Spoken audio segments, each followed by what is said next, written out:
하나님 말씀 찾겠습니다. 마태복음 13장 44절부터 50절까지 찾아서 읽도록 하겠습니다. 44절부터 50절까지 천천히 함께 같이 읽도록 하겠습니다.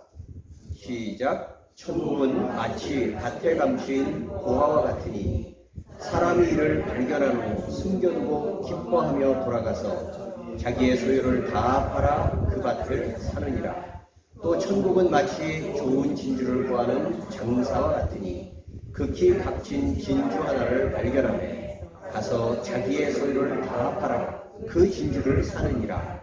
또 천국은 마치 바다에 치고 각종 물고기를 모으는 그물과 같으니 그물에 가득하며 물가로 끌어내고 앉아서 좋은 것은 그릇에 담고 못된 것은 내버리느니라. 세상 끝에도 이러하리라. 천사들이 와서 의인 중에서 악인을 갈라내어 풀무불에 던져 넣으리니 거기서 울며 이를 갈리라. 아멘. 오늘 7월 3일입니다. 우리 2022년도가 이제 절반이 지나고 또 이제 하반기로 접어들었죠. 우리가 지난 시간들을 이렇게 늘 생각하면 아쉬움들이 늘 남고 그 아쉬움들 때문에 남겨진 그 시간들을 우리가 허비하거나 또 이렇게 좀 불안하게 느낄 수가 있습니다. 그러나 오히려 우리가 뒤를 돌아보는 이유도 우리가 앞으로 남겨져 있는 삶들을, 시간들을 더 알차게 보내기 위한 하나님이 우리에게 주신 그런 선물들인 것을 우리가 생각을 한다면 2022년 남은 7월부터 12월까지의 남은 반년 동안의 생활도 성도님들, 우리 함께 모인 하나님의 백성들, 하나님 주시는 귀한 말씀 속에서 우리의 힘이 더욱 강건해지고 주님을 향하여 믿음으로 나가는 우리들의 일생이 될 수 있으면 좋겠습니다. 우리가 지금 마태복음 13장을 통해서 계속 예수님의 비유의 말씀들을 쭉 읽어보고 있습니다. 사실 예수님은 정말 천재적인 이야기꾼입니다. 여러분들 지금까지 살아오시면서 누군가에게 이야기를 굉장히 많이 들어왔죠. 뭐 어렸을 때는 뭐 우리 부모님이나 또 하여간 어른들한테 옛날에라는 그런 이야기들을 많이 들어왔고요. 그런 동화와 같은 이야기가 아니라고 할지라도 사람들이 살면서 벌어질 수 있는 여러 가지 어떤 이야기들을 우리는 굉장히 많이 들어왔습니다. 우리는 그 천국의 비유들을 몇 가지를 이렇게 들어오면서 13장을 읽어왔지만 사실은 13장 전체를 보면 굉장히 13장이 짧지 않고 길거든요. 여러 가지 비유가 그 안에 들어가 있는데 사실은 그 사이사이에 예수님과 제자들 사이에 문답이 있습니다. 그러니까 우리는 이제 이 비유만 이렇게 보다 보면 그 문답이 있다라는 것을 우리가 놓칠 수가 있어서 오늘은 사실은 이제 13장을 통해서 나누는 천국의 이야기의 마지막 시간입니다.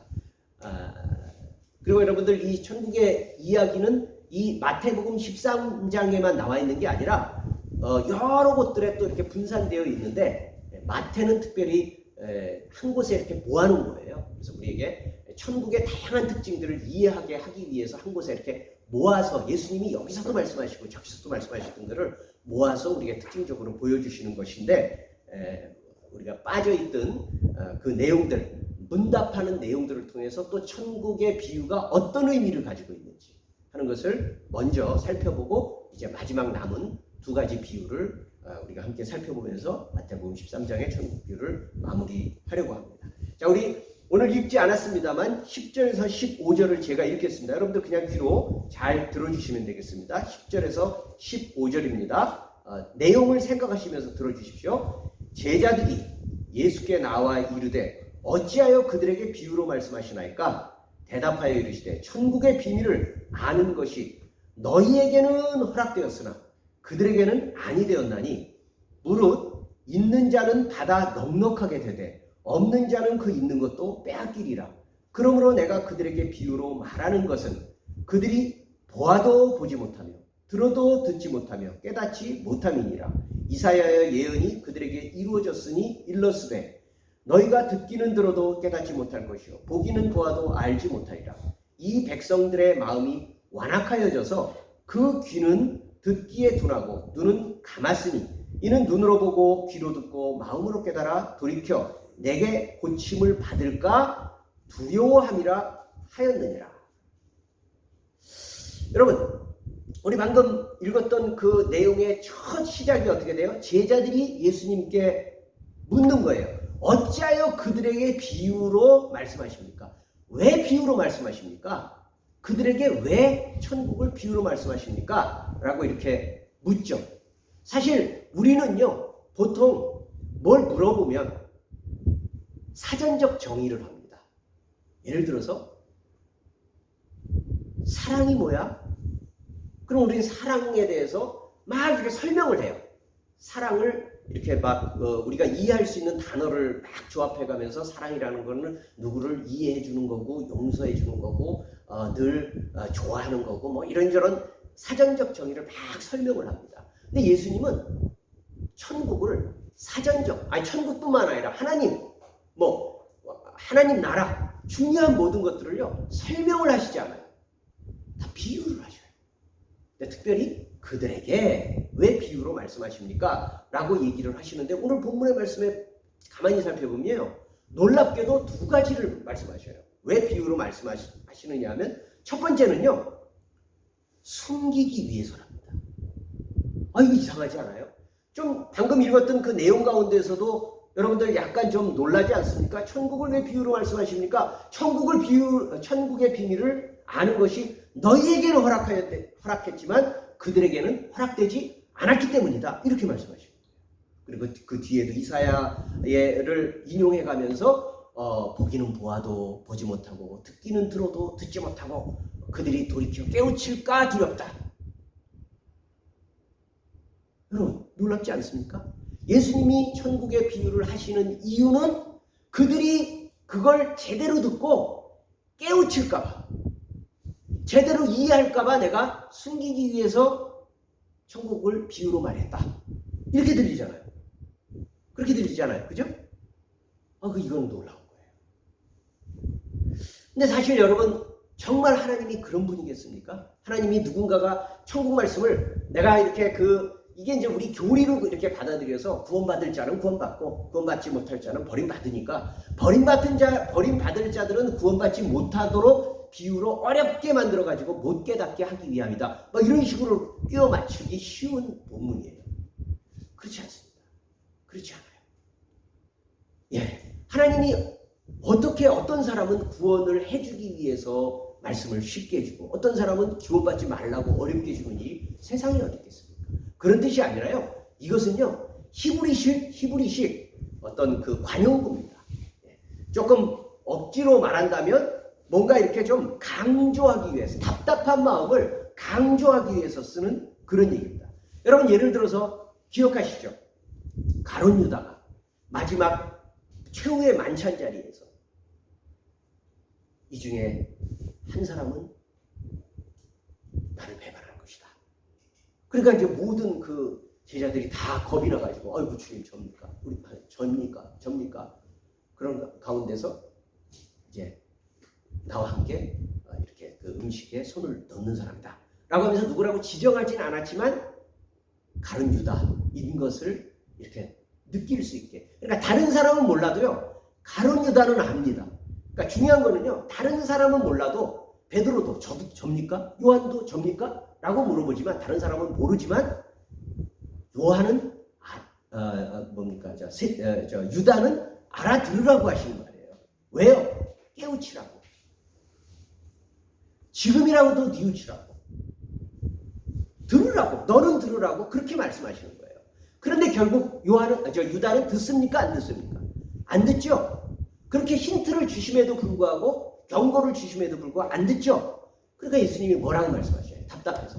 차라리 그 사람은 안 태어나는 것이 나을 뻔했다. 세상에 안 태어나는 것만 못했다. 그 얘기가 그 사람을 저주하는 얘기입니까? 유다를 저주해. 야, 그래 넌 차라리 죽어버려라. 이 얘기 하시는 거예요? 아니죠. 근데 마치 그렇게 들리죠. 마치 그렇게 들려요. 예수님의 안타까운 마음입니다. 여기서 오늘 본문의 말씀도 결국 그거예요. 여러분, 하나님은요 모든 사람들이 회개하고 뉘우쳐서 하나님께로 나오기를 바라요. 누구도 다 마찬가지입니다. 죄인 아닌 사람이 어디 있어요? 사실 하나님 앞에서는요, 중범죄자와 경범죄자가 없어요. 우리들이나 나누는 거지, 하나님 앞에서는요, 다 중범죄자입니다. 다 하나님을 배반했어요. 그렇잖아요? 다 중범죄자예요. 다 죽어마땅한 죄인입니다. 그러나 하나님은 돌이키길 원하셔서 모든 것들 속에 당신을 알만한 요소들을 다 보여주셨습니다. 예를 들어서 우리는 모든 피조물들 속에서 자연 만물들을 제대로 이렇게 관찰하면서 운행들을 보면 아, 정말 조물주가 계시는구나. 만드신 분이 계시는구나. 여러분들 느끼시죠? 아시죠? 네, 우린 느껴요. 또 세상이 돌아가는 이치들, 세상이 돌아가는 여러 가지 모습들, 역사가 진행되는 모습들, 이런 것들을 보면서 우리는 아, 정말 심판하시고 다스리시는 선하신 재판장이 계시는구나. 우린 느껴지죠? 또 어떻습니까? 우리 자신을 보는 거예요. 우리 자신을 가만히 보면 내가 얼마나 오묘하게 지어졌고 또 나의 삶이 얼마나 정말 힘겹고 어렵지만 하나님이 다스리고 인도하시는지 그런 것들을 우리는 경험하죠. 우리 자신을 보면서 또 나의 자녀들을 또 수없이 많은 사람들의 살아가는 모습들을 보면서 우리는 하나님의 살아계심을 느낄 수 있습니다. 미루어 짐작할 수 있는 거죠. 느낄 수 있는 거예요. 정확하게 안다는 말이 아니라 충분히 짐작할 수 있는 거예요. 아, 세상은 보이는 것이 전부 아니라 지으신 분이 계시는구나. 운행하시는 분이 계시는구나. 내 인생이 나의 것이 아니라 이끌어가시는 주관자가 계시는구나. 느낄 수 있다는 거예요. 그런데요, 어떤 사람들은요, 느낄 수 있음에도 불구하고 거부해요. 다 그 마음을 주셨기 때문에 어렴풋이는 다 느껴요. 여러분, 교회 안 다녀도요, 알아요. 교회 안 다니고 예수님 말씀 한 번도 듣지 않은 사람도 세상이 보이는 것으로 다 이루어진 것이 아니라는 것을 알고 있는 사람 다 알고 있어요. 그런데요, 거부하는 거예요. 마음을 굳게 닫아 걸고 무슨 소리야. 세상은 보이는 게 전부야. 내가 내 힘으로 할 수 있는 거야. 라고 하면서 마음을 딱 닫아 걸고 저항하는 겁니다. 하나님의 말씀에 저항하면서 사는 거예요.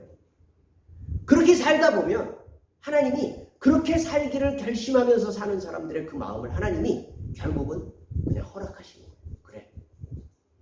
우리 식으로 속된 표현을 하면 너 잘났다. 그래. 네가 그렇게 살려고 하니 내가 어쩔 수 없구나. 그리고 내버려 두시는 거예요. 로마서 1장에 보면 그렇게 되었을 때 그들이 마음에 하나님 두기를 싫어하며 하나님께서 그들을 그 상실한 마음대로 내버려 두사 그들의 마음대로 내버려 두니까 결국은 하나님을 반역하면서 세상에서 제멋대로 살면서 온 세상을 뒤흔들어 놓게 된다라고 그렇게 말하는 거예요. 그래서 결국은 이 비유라고 얘기한 이 말씀들이라고 하는 천국의 말씀들을 우리가 제대로 받아들이지 못할 때 첫 번째 나타나는 현상들은요, 마음을 비유가 마치 하나님 천국을 가리는 것처럼 그 사람들에게 전달된다. 원래는 하나님의 의도는 그것이 아닌데, 주님의 마음은 그것이 아닌데 그들에게는 마치 천국을 가리는 것처럼 저항하게 되는 요소가 된다는 겁니다. 첫 번째는 숨기는 길. 그렇다면 당연히 두 번째는 뭐겠어요? 잘 나타내는 길입니다. 비유를 통해서 더 많이 풍성하게 드러내는 거예요. 16절 17절입니다. 16절 17절 제가 읽습니다. 또 한번 들어보십시오. 그러나 너희 눈은 봄으로 너희 귀는 들음으로 복이 있도다. 내가 진실로 너희에게 이르노니 많은 선지자와 의인이 너희가 보는 것을 보고자 하여도 보지 못하였고 너희가 듣는 것을 듣고자 하여도 듣지 못하였느니라. 그렇습니다.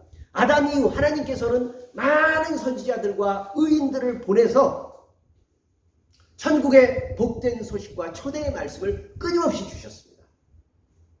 그리고 말세의 때를 맞이하여서 하나님께서는 아예 당신의 전권을 가진 아들을 보내셔서 비유를 통해서 하나님과 그 아들에게 마음을 연 사람들에게 마치 여러분 천국 그러면 하나님 나라, 하나님 그럼 우리는요 멀게 느껴져요. 거리도 멀게 느껴지고요. 또 시간적으로도 굉장히 멀게 느껴져요. 그런데 천국의 비유를 통해서 어떻게 느껴져요? 생생하게 느끼는 겁니다. 우리 천국 그러면 지금까지 어때요? 먼 얘기, 죽은 다음 얘기, 나중 얘기, 그리고 거리도 나와갖고 굉장히 먼 얘기, 이런 식으로 우리가 받아들이는데 예수님은요 여러 가지 비유를 통해서 씨 뿌리는 얘기, 농사 짓는 얘기,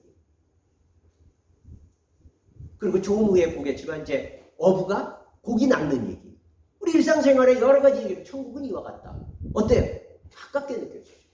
아 그렇구나. 천국은 여기에서 이미 활동하고 있구나. 여러분 우리가 지금 활동하잖아요. 우리 살아있다는 건 뭐예요? 움직이는 거잖아요. 예수님은 우리에게 뭘 가르쳐 주시고자 하느냐 하면요, 천국은요 보이는 거라는 거예요. 우리는 자꾸 추상적이 돼요. 하나님, 천국, 하나님 나라, 믿음, 구원 다 뭐예요? 머리를 쥐어짜면서 막 상상하는 거예요. 아, 머릿속에 들어가 있어요. 천국이요 머릿속에 들어가 있어요. 믿음 다 머릿속에 들어가 있어요. 근데 예수님의 말씀을 들어보세요. 예수님은요 전부 다 생생하게 얘기하셔요. 생생하게. 여기 있어, 여기 있어, 여기 있어. 밭 가는 거야?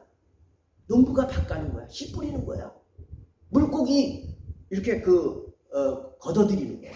그리고 잠시 후에 보겠지만 보물 어디서 구하는 거야. 이런 식으로 우리에게 눈에 보이는 것으로 말씀하십니다. 그리고 그것은 재밌으라고 하시는 말씀이 아니라 실제로 그렇다는 거예요. 천국은 여기에서 경험되는 거다. 여기에서 경험되는 거다. 그러니까 여러분 우리가요 분명한 것은요, 여기서 천국을 우리가 경험하지 못하면요 죽어서 천국 못 가요. 여기서 시험하는 거예요. 그러니까 내가 천국을 갈까 못 갈까 이런 얘기에 대해서 확실한 거는요, 내가 여기서 천국을 경험하면요 완성된 더 풍성한 그 나라에 들어가는 거고, 여기서 지옥만 경험하면서 살면요 결국 지옥 가는 거예요. 하나님은 살아계시기 때문에, 여기에 계시기 때문에 우리에게 천국을 경험하게 하셔요. 그러니까 여기서 경험 못한 사람은 결국 우린 갈 곳은 천국이 아닌 곳이죠. 반면에 우리가 여기서 천국을 경험하면 당연히 우리는 그 연장선에서 천국을 가는 거예요. 우리 어렸을 때 많이 듣던 구원열차 올라타고서 하늘나라 가지요. 재미는 있는데 가만히 묵상해보니까 굉장히 하나님 나라 말씀하고 연결되어 있는 거예요. 구원열차 올라타면요 다시 내리지 않아야 거기까지 가는 거예요. 그러니까 결국 천국 열차를 탔다는 얘기는요, 천국은 지금 여기서부터 시작됐다는 얘기예요. 끝까지 가는 거예요. 중간에 내리지 않아요. 그러니까 하나님 나라의 말씀을 우리가 여기서 듣는다는 얘기는요, 그 기차에 우리가 탄다는 말이에요. 당연히 우리는 여기가 하나님 나라인 거죠. 그래서 오늘 본문의 말씀처럼 그렇게 우리에게 풍성한 말씀, 이런 복된 말씀을 지금 여기서 경험할 수 있도록 주신 말씀을, 예전에 수없이 많은 선지자들, 의인들이 있었지만 아브라함도 있었고 모세도 있었고 엘리야도 있었고 인간적으로 정말 훌륭한 사람들이라고 우리가 존경에 맞지 않는 그 사람들이 있었지만, 그럼에도 불구하고 그 사람들보다 너희가 더 복되다. 너희가 복되다. 왜일까요? 그들은 그림자, 약속만 들었고 그림자만 알았지만 지금 예수님 눈앞에 있는 사람들, 그리고 저와 여러분들은 누구를 만났어요? 아들을 만났잖아요. 그 실체를 직접 확인한 거예요. 여러분, 조감도만 본 사람하고 실제로 그 집안에 들어간 사람하고 누가 더 복된 겁니까? 조감도가 아무리 정확해도 조감도는 조감도고 직접 그 건물을 보고 그 건물 안에 들어간 거예요. 우리. 그러니까 우리는 복되다, 이렇게 말씀하십니다. 여러분 믿으십니까? 우리는 복된 거예요. 그러다 보니까 결과적으로 어떻게 되느냐 하면 결과적으로 이렇게 마음을 열고 그렇습니다. 여기가 천국이군요. 우리가 이미 천국을 살고 있군요. 하나님 감사합니다 라고 하면서 우리 마음을 활짝 열고 말씀 앞에 그리고 주님이 우리에게 주신 하나님 나라 앞에 더 담대하게 걸어가려고 하는 사람들은 그 삶이 더 어떻게 되겠어요? 어디로 나가겠어요? 천국의 풍성함에 더 가까이 나가. 더 많이 알게 되는 거예요. 더 많이 깨닫게 되는 거예요. 말씀을 들으면 우리 마음이 더 천국으로 충만해지는 거예요. 그래서 내 생활이 비록 남들이 볼 때는 뭐가 안 되고 뭐가 망하고 뭐가 잘 안 되고 꺾이고 비참해 보이고 그래서 늘 위로를 받는 것 같은데 내 마음은 아닌데 난 감사한데 난 기쁜데 하나님 나와 함께 하시는데 라는 걸 시간이 가면 갈수록 더 많이 깨닫게 된다는 거예요. 근데 반면에 하나님 앞에 마음을 닫아 걸면 어떻게 되겠어요? 계속 하나님 계시긴 모르겠죠. 믿음을 가져봐야 아무 소용없어. 예수 믿는다고 뭐가 좋아? 돈이 나와? 쌀이 나와? 아이고 나만 더 힘들어 죽겠구만. 그러면서 계속 불평만 쌓여가는 거죠. 하나님이 더 안 보여요. 하나님 계신 증거들이 더더욱 멀어지는 거죠. 그래서 오늘 12절처럼 이렇게 되는 거예요. 무릇 있는 자는 받아 넉넉하게 되되 없는 자는 그 있는 것도 빼앗기리라. 우리 부익부 빈익빈 이런 말 많이 듣잖아요. 가진 사람은 더 많아지고 없는 사람은 더 쪼들린다. 경제적인 부분뿐만 아니라 영적인 법칙이기도 해요. 우리가 하나님 앞에 열어놓으면요, 열어놓을수록 믿음에서 믿음으로 이룬다라는 말씀처럼 점점 더 커져요. 하나님 계신 증거가요 더 확실하게 보여요. 반면에 여러분 하나님 안 계시다, 하나님 안 계시다, 하나님이 계시긴 뭘 계셔, 이런 마음으로 한번 세상을 보세요. 진짜 하나님 안 계셔요. 뭐 하나님 안 계신 증거만 많지 않습니까? 왜 이렇게 세상은 불의합니까? 왜 세상은 이렇게 못됐습니까? 왜 세상은 이렇게 맨날 전쟁, 맨날 아픈 사람, 맨날 테러 일어나고, 하나님 안 계신 증거만 보이잖아요. 그러니까 우리 마음을 어디다 열어놓느냐, 내 삶을 어디다가 방향을 놓느냐, 이게 굉장히 중요한 거예요. 너무너무 중요한 거죠. 오늘 주님께서는 우리에게 너의 마음을 하나님 나라, 천국에 열어놓으라고 말씀하십니다. 아멘, 그렇게 받아들이면서 우리의 남은 생에 그렇게 하늘나라에 향해서 걸어가는 저와 여러분들의 생활이 될 수 있기를 소망합니다. 이제 우리 13장에 오늘 읽었던 본문 44절부터 먼저 46절까지의 그 비유를 우리가 함께 살펴보도록 하겠습니다. 먼저 44절의 비유를 보겠습니다. 천국은 마치 밭에 감추인 보화와 같으니 사람이 이를 발견한 후 숨겨두고 기뻐하며 돌아가서 자기의 소유를 다 팔아 그 밭을 샀느니라. 우리가 너무 잘 알고 있고 내용은 너무 짧아요. 그렇습니다. 여러분, 예수님은요, 천국이요, 어떤 사람이, 그러니까 우리 지금까지 봤던 씨 뿌리는 비유에 대해서는 전부 다 그 밭이 누구 밭이라고 했어요? 자기 밭. 자기 밭이라고 그랬죠? 근데 여기서는 그냥 밭에라고만 써있지만 이 밭은 가만히 읽어보면 남의 밭인 것 같아요. 그러니까 이 사람은 소장농이에요. 소장농. 땅 빌려다가 일하는 사람이에요. 남의 밭에서 일하는 거예요. 남의 밭에서 열심히 일하고 있는데 갑자기 땅에서 뭐가 덜컥 소리가 나더니 안 지켜나가는 거예요. 그래서 이게 뭐지? 돌이 큰 게 있나 보다. 막 안을 뒤져보니까 뭐가 있어요? 큰 상자가 있고 그 상자 속에 보화가 있는 거예요. 금은 보화가 있어요. 엄청나게 자기가 보지도 못했던 엄청난 보화들이 그 안에 숨겨져 있었어요. 이 사람 동작이 어떻게 됐을까요? 잠시 주변을 살펴보죠. 누가 보나 안 보나. 그렇죠? 왜요? 내 밭이 아니거든요. 여러분, 이 예수님의 비유는요, 윤리적인 얘기를 하는 게 아닙니다. 이거 지금 마음을 나쁜 사람이 지금 그 얘기가 아니라요, 천국의 의미를 얘기하는 겁니다. 자, 그러니까 주변을 살펴봤어요. 내 밭이 아니거든요. 그럼 어떻게 해요? 다시 몰래 이렇게 다시 원상복귀 해놓죠. 다시 닫혀놓고 그렇게 합니다. 그리고 어떻게 할까요? 밭주인한테 달려갑니다. 밭주인한테 달려가요. 달려가서 그 밭을 사겠다는 거예요. 그 밭을 사겠다는 거예요. 왜요? 그 밭에 보물이 있거든요. 그런데 그 주인이 그 밭 별로 쓸모 없는데 그 돌짝밭인데 그거 왜 사려고 그러지? 그걸 산다고 했으니까 옳다 잘 됐구나. 그러면서 원래 그 시가가 1억이에요. 그 사람이 1억 5천을 불렀어요. 샀을까요? 안 샀을까요? 당연히 샀죠. 1억짜리인데 1억 5천을 불렀는데 샀어요. 사니까 주변 사람들이 어때요? 바보. 정신 나갔어. 저거 사실은 1억인데 저거 9천만 원에도 살 수 있는데 잘하면 밀고 땡기면 9천만 원. 바보. 1억 5천 원에 샀대. 이 세상에 바보. 근데 이 사람은 어때요? 기뻐하면서 샀대요. 기뻐하면서 샀대요.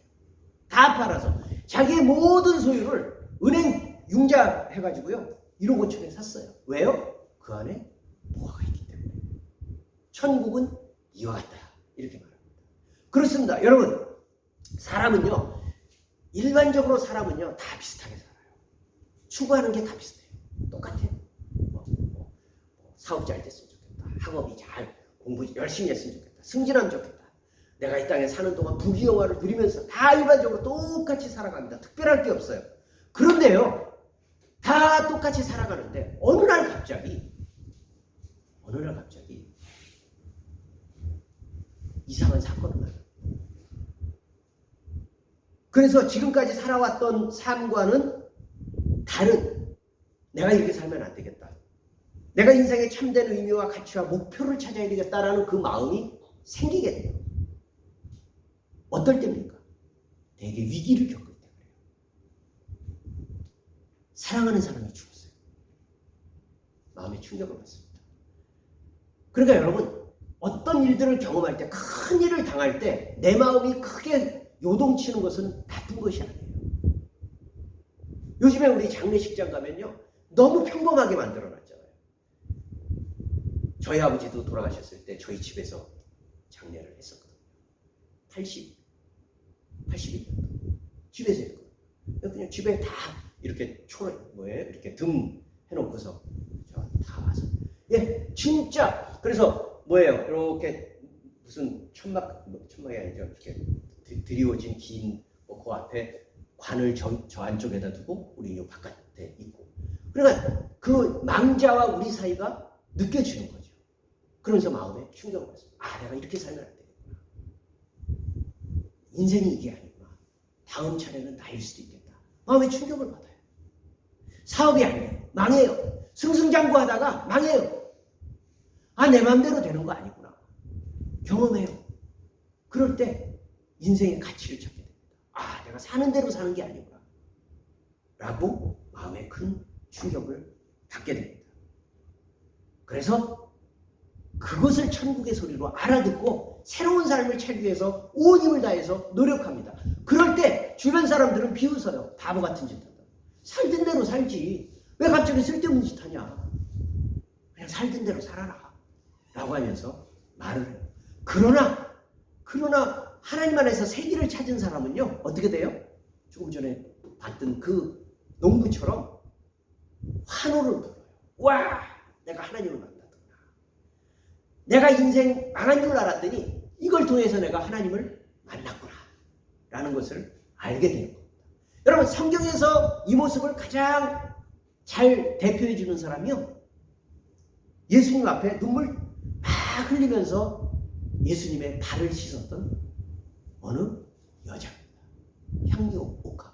비싼 향유를 예수님 앞에 가지고 나왔어요. 그러니까 거기 제자가 뭐라 그래요? 왜 어리석은 짓을 하냐? 저 정도 비용의 향유라고 하면, 어려운 사람 저거 팔아가지고 어려운 사람 갖다 해도 한 10명은 돕겠다. 그거를 저렇게 한 번에 낭비하냐? 어리석구나! 라고 말하지만 그 여자는 아깝게 여기지 않습니다. 왜요? 하나님으로부터 받은 그 은혜가 훨씬 더 크다는 걸 알기 때문에 그 향유 비용 정도는 아무것도 아니라는 것을 알고 있는 거죠. 자, 두 번째 비유는 이렇습니다. 또 천국은 마치 좋은 진주를 구하는 장사와 같으니 극히 값진 진주 하나를 발견하며 가서 자기의 소유를 다 팔아 그 진주를 사느니라. 두 번째 이야기는요, 비슷해 보이죠? 두 번째 이야기는요, 어쩌다 발견하는 게 아니라 원래 진주 장사예요. 진주 장사는 뭐예요? 좋은 진주를 찾기 위해 값진 진주를 찾아다니면서 마침내 발견했습니다. 너무너무 지금까지 자기도 진주 장사하면서 30년 동안 살아왔지만 이렇게 멋있는 진주를 본 적이 없어요. 어떻게 해요? 자기 소유를 다 팔아서 그 진주를 다 사는 거예요. 하나를 사는 거예요.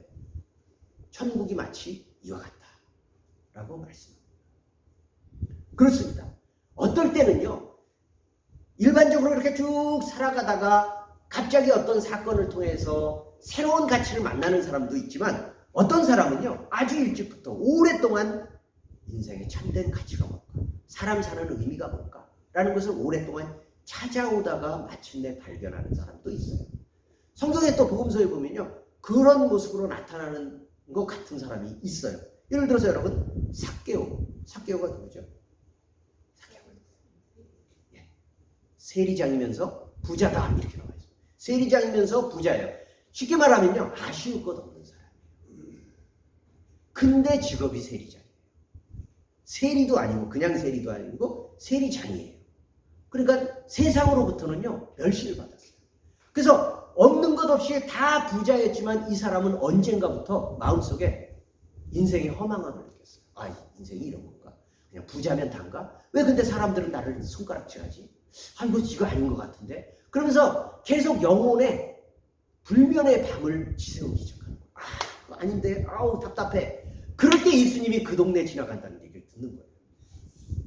그래서 어떻게 해요? 체면 불구하고 높은 나무 위에 올라가서 예수님을 보려고 갔죠.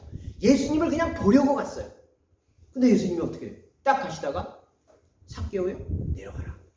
내가 너희 집에서 오늘 유하여야 된다. 기뻐서 잔치를 벌인다. 왜요? 오랫동안 추구해왔거든. 오랫동안 마음속에 참된 가치를 찾아왔었어요. 그래서 마침내 발견하니까 두말할 것 없이 자기의 그동안 살아왔던 모든 삶의 가치를 다 중요하게 여기지 않고 주님을 따르게 됐어요. 이게 천국이라는 거예요. 그러니까 결국은 천국은 뭐예요? 예수님이 오늘 비유를 통해서 우리에게 주시고자 하는 말씀은 뭐예요? 천국은 뭐예요? 하나님의 부르심의 소리를 들을 때 그때 뒤로 나중으로 넘기지 않고 나의 모든 삶을 다 들여서 그때 응답하는 거라고. 그때 귀한 줄 알고 받아들이는 거예요. 그게 귀한 거죠. 그게 천국을 받아들이는 겁니다. 사람들은 여전히 주변에서 조롱합니다. 그게 뭐라고? 야, 교회 다닌다고 뭐가 좋아지냐? 신앙생활 한다고 하나님이 뭐 너한테 도움 주는 게 뭐가 있냐? 여전히 우리를 조롱합니다. 그리고 어떨 땐 솔직히 우리도 그렇게 마음이 느껴져요. 아, 좋아지는 거 없구나. 실족하고 실망할 때도 있어요. 그러나 우린 변치 않아요. 흔들림이 없다는 게 아니라 흔들려도 우리는 계속 그 길을 가요. 그게 복된 거예요. 왜요?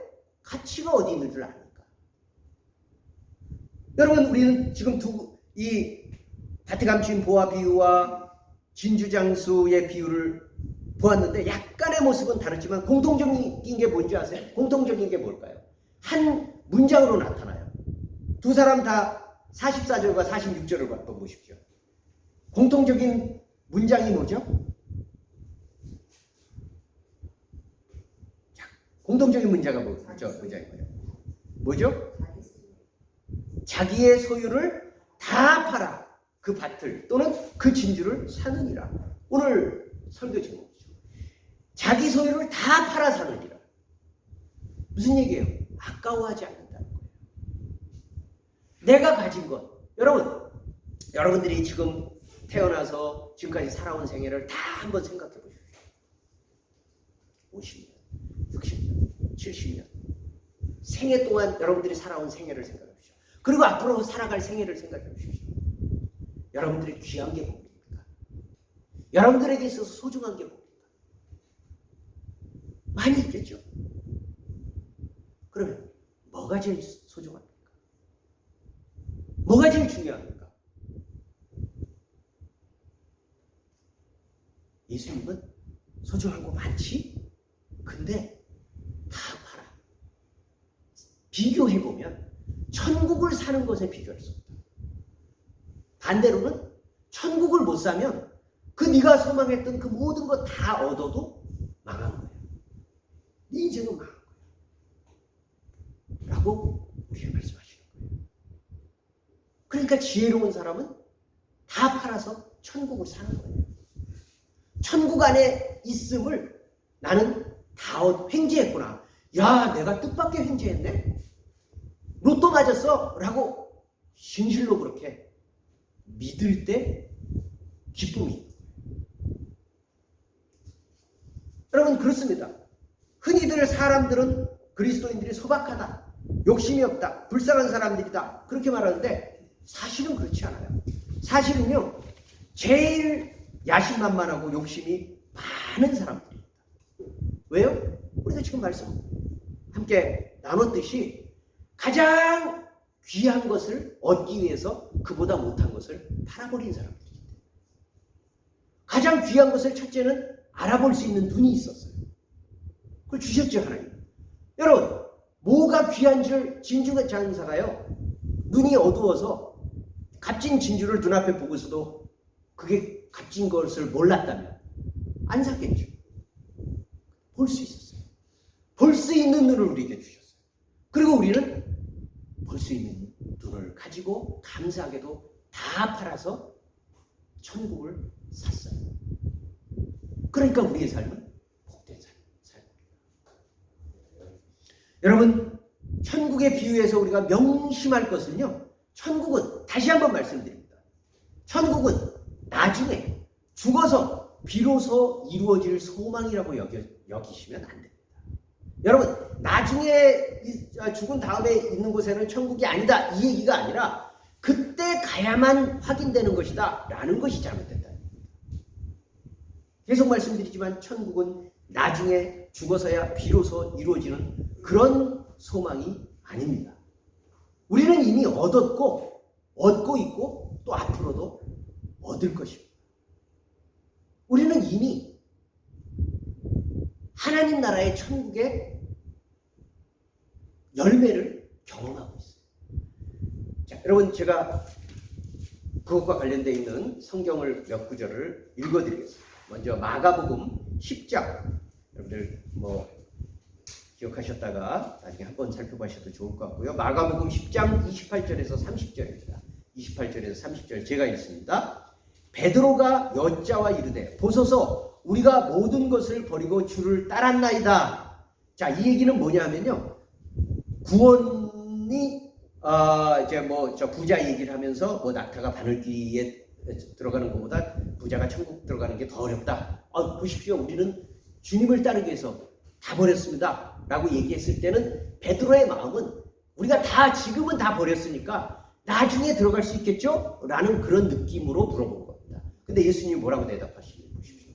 예수께서 이르시되 내가 진실로 너희에게 이르노니 나와 복음을 위하여, 여기 없지만 이렇게 보시면 됩니다. 지금 집이나 형제나 자매나 어머니나 아버지나 자식이나 전토를 벌인 자는, 지금 벌인 자는 현세에 있어 집과 형제와 자매와 어머니와 자식과 전토를 100배나 받되, 현세에도 받는다.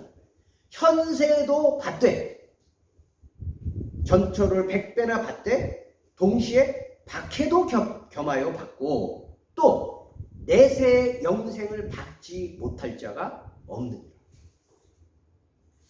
지금 버린 자는 지금도 받고, 지금 그 버린 것도 받고 고난도 받지만 나중에 내세의 영생도 받는다. 자, 우리 생각합시다. 자, 우리가 버렸어요. 아니, 우리가 버린 집과 형제와 자매와 어머니와 자식과 전토를 뭘 받았어요? 우리가 뭘 받았어요? 버린 거는 기억나는데 받은 건 기억 안 나지 않아요? 우리가 그리스도 안에 있다는 이유 때문에 우리는 일면식도 없는 사람들에게 우리는 늘 기도의 빛을 지고 있어요. 누군가가 나를 위해서 열심히 늘 기도해요. 그리고 나의 형편이 어려운 것을 알고 누군가가 헌금을 해요. 그리고 마치 내 부모, 내 형제, 내 자식, 내 아내는 내가 아프든지 말든지 내가 힘들든지 말든지 별로 관심이 없는데 어떤 성도가 나를 늘 생각하면서 나의 마치 어머니인 것처럼 내 아버지인 것처럼 내 형제인 것처럼 기도하고 함께 보듬어주고 아파합니다. 현세에서 받아요. 100배나 받습니다. 그러나 고난도 받아요. 그리고 그 받았다는 것을 확인하는 사람들은 더 확실한 것은 내세 영생을 얻지 못할 자가 없느니라. 하나님 나라는 여기에서 경험됩니다. 확실합니다. 그래서 이제 마지막 우리가 읽어야 될 그물 비유로 넘어가면서 말씀을 마치려고 합니다. 우리 47절부터 50절까지에 보면 이렇게 말씀합니다. 천국은 마치 바다에 치고 각종 물고기를 모으는 그물과 같으니 그물에 가득함에 물가로 끌어내고 앉아서 좋은 것은 그릇에 담고 못된 것은 내다 버리느니라. 세상 끝에도 이러하리라. 천사들이 와서 의인 중에서 악인을 갈라내어 풀무불에 던져 넣으리니 거기서 울며 이를 갈리라. 이거는 좀 알쏭달쏭하죠.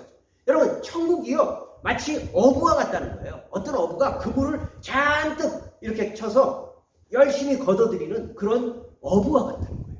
여러분 예수님은요, 예수님 제자 중에는 어부들이 많잖아요. 그죠? 베드로, 안드레, 야고보, 요한. 수제자 기본적으로 네 사람이 어부예요. 그래서 어부의 하는 일들을 잘 알고 있어요. 어부는 어떻게 해요? 한 마리라도 더 건지기 위해서 깊은 바닷속에 들어가서 그물을 깊이 내려서 열심히 파도와 싸워가면서 열심히 들어올립니다. 왜요? 한 마리라도 더 잡기 위해서. 천국은 마치 그와 같다는 거예요. 그렇게 열심히 건져 올려요. 그런데 여러분 거기서 얘기가 끝난 게 아니라 육지에 와서 걷어 올린 것들을 다 펼쳐놓고서 그 가운데서 어떻게 한다고요? 좋은 것은 이제 모아서 이제 팔기 위해서 먹기 위해서 이렇게 놓고 쓸데없는 잡어, 의미 없는 것들은 갖다가 버리는 거죠.